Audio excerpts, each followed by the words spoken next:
जय हिंद दोस्तों। 75 hard day challenges में आज का दिन है हमारा है 5वां दिन। और आज 5वें दिन हम जानेंगे इंडिया के एक ऐसे इंसिडेंट के बारे में जो कि इस वक्त बहुत ही उसकी न्यूज़ वगैरह फैल रही है, और वो इंसिडेंट है लक्षद्वीप।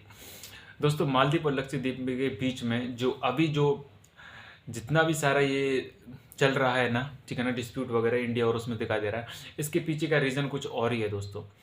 देखो, मोदी जी का लक्षद्वीप विजिट करना, ठीक है ना, ये कोइंसिडेंट नहीं है, ये प्लानिंग के साथ किया गया था। क्योंकि जिस तरीके से आप देख सकते हैं कि लक्षद्वीप में जो पार्टी आई है, ठीक है ना, जो प्रो चाइना पार्टी की सपोर्ट करती है, ठीक है ना, और जो प्रो इंडिया पार्टी थी वो इस इलेक्शन में हार गई थी, और जो प्रो चाइना पार्टीज है उसका उसका जो मेन मोटो था ना, ठीक है ना, वो आउट मालदीव था।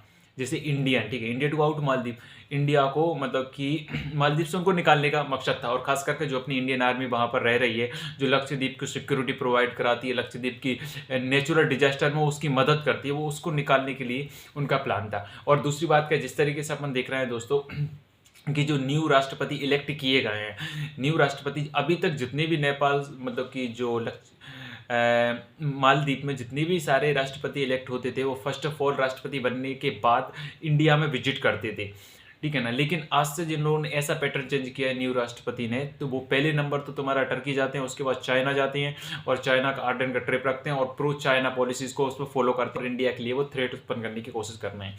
ठीक इसी को टाइटल करने के लिए हमारे श्री प्रधानमंत्री नरेंद्र मोदी जी लक्षद्वीप पे विजिट गए, क्योंकि जितना भी मालदीव की जो इकोनॉमी है, जो अर्थव्यवस्था है, वो सारी टूरिज्म पर डिपेंड करती है।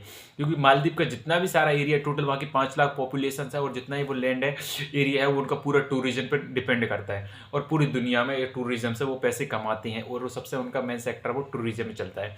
और उसमें उनका होटल्स हैगा, फूड हैगा, सर्विसेज हैगा, ये सारा एक्स्ट्रा वो प्रोग्राम उसमें करते हैं। उसमें उनका सारा आ जाता है, ट्रांसपोर्ट से लेकर A to Z उनका यूज होता है टूरिज्म से। और जो पूरी दुनिया से टूरिस्ट आते हैं, और इनके टूरिज्म में जो सबसे ज़्यादा टूरिस्ट आते हैं वो आती हैं इंडियन टूरिस्ट। तो सोचो दोस्तों, आप एक बात सोचो कि मतलब जिस देश से तुम्हारे पास सबसे ज़्यादा टूरिस्ट आ रहा है, जो देश तुमको सिक्योरिटी प्रोवाइड कर रहा है, जो देश तो तुमको पानी दे रहा है, और जिस देश के टूरिस्ट तुम्हारी इकोनॉमी को चला रहे हैं, तुम उसी देश के खिलाफ और उस देश के प्राइम मिनिस्टर के खिलाफ, आपके MLA, सोचो आपके सांसद इतनी गंदी भद्दी टिप्पणियां उसके खिलाफ कर रहे हैं, तो उनकी मानसिकता देखो वो कहाँ जा रहे हैं। उनको अपने यतीत के बारे में पता नहीं है कि भाई इसको हमको सिक्योरिटी प्रोवाइड कौन करा रहा है, हमको हर चीज़ की मदद कौन करा रहा है। और सबसे बड़ी बात है कि उस ओशन में सबसे नज़दीकी देश कौन है, सबसे बड़ा जो इनको सारी हेल्प प्रोवाइड कर सकता है, वो है इंडिया। लेकिन फिर भी ये लोग प्रो चाइना पॉलिसीज़ के कारण ये सारी चीज़ें कर रहे हैं।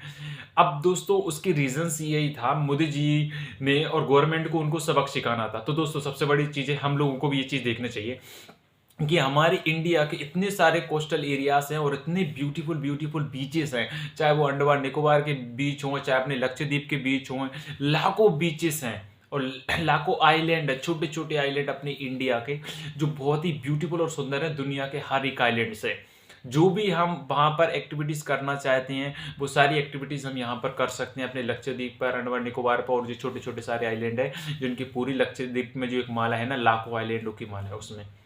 तो फिर क्यों हम अपना पैसा दूसरे देशों पे फेंकते हैं? हम अपने देश का पैसा कमाते हैं, अपने देश में आकर हम उसको इन्वेस्ट करने चाहिए, ताकि हमारे देश की अर्थव्यवस्था सुधरे, और सबसे बड़ी बात है, हमारे देश का जो पॉवर्टी है उसमें इम्प्रूवमेंट आए। दोस्तों, जितना भी हम अपना काम जो अपने देश के लिए करेंगे, और उतना ज़्यादा बेनिफिट रहेगा, और उसी से कम पैसे में हमारी यहाँ पर ये सारी पूरी की ट्रिप कंप्लीट हो गई, हमारा एंजॉयमेंट भी होगा, और सबसे बड़ी बात है, अपने इंडिया का टूरिज्म भी प्रमोट होगा। जब हम लोग उसकी ओर जाते हैं तो इंफ्रास्ट्रक्चर भी डेवलप होता है। जैसे कि आप यहाँ पर बोल सकते हैं कि लक्षद्वीप में इस तरीके का इंफ्रास्ट्रक्चर नहीं है जो आप मतलब कि इंटरनेशनल लेवल फैसिलिटीज प्रोवाइड कर सकते हैं। दोस्तों, अब उसमें इंप्रूवमेंट आ रहा है। जैसे आप देख सकते हैं, रतन टाटा जी की ने अनाउंस किया है कि वहाँ पर 2 होटल्स बनेंगी टाटा ग्रुप्स की। आप समझ सकते हैं कितनी बड़े लेवल पे, और 1100 करोड़ का प्रोजेक्ट भी श्री नरेंद्र मोदी जी ने वहाँ पर इनॉग्रेट किया है। तो आने वाले टाइम में आप देखेंगे कि लक्षद्वीप एक इंटरनेशनल टूरिस्ट को मतलब कि आपको सर्विस प्रोवाइड करने के लिए रेडी हो जाएगा। तो दोस्तों, इसीलिए हमको भी प्रोवाइड करना है। हमारा देश में दोस्तों ऐसा कोई भी ऐसा एक सेक्टर नहीं है, या कोई भी एक ऐसी चीज़ की कमी नहीं है जो हमको दूसरे देश जाना पड़े। यूरोप की बात करते हो, हमारा कश्मीर पूरी दुनिया में किसी से कम है क्या? शिमला, अरुणाचल प्रदेश, हिमाचल प्रदेश, उत्तराखंड, दुनिया की सारी हरियाली मिल जाएंगी। तुम ऊटी से लेकर A to Z सारे फॉरेस्ट, हर चीज़ हमारे देश में है, फिर भी हमको विदेश जाना पड़ता है। दोस्तों मैं सभी से आग्रह करूंगा कि हमको अपने देश पर ही फोकस करना चाहिए और अपने देश में जो पैसा कमाए वो अपने देश में इन्वेस्ट करना चाहिए। ट्रैवलिंग करो, खूब करो, विदेशों में जाना है जाओ, ठीक है ना, अनदर चीज़ के लिए, ठीक है ना, बिजनेस के लिए जाओ, चीज़ों में जाओ, बाकी टूरिज्म के लिए अपने देश को प्रमोट करना चाहिए। इतना ही कहना चाहता हूँ। जय हिंद दोस्तों, हमको सपोर्ट करें और नेक्स्ट मिलते हैं इस वीडियो में। धन्यवाद।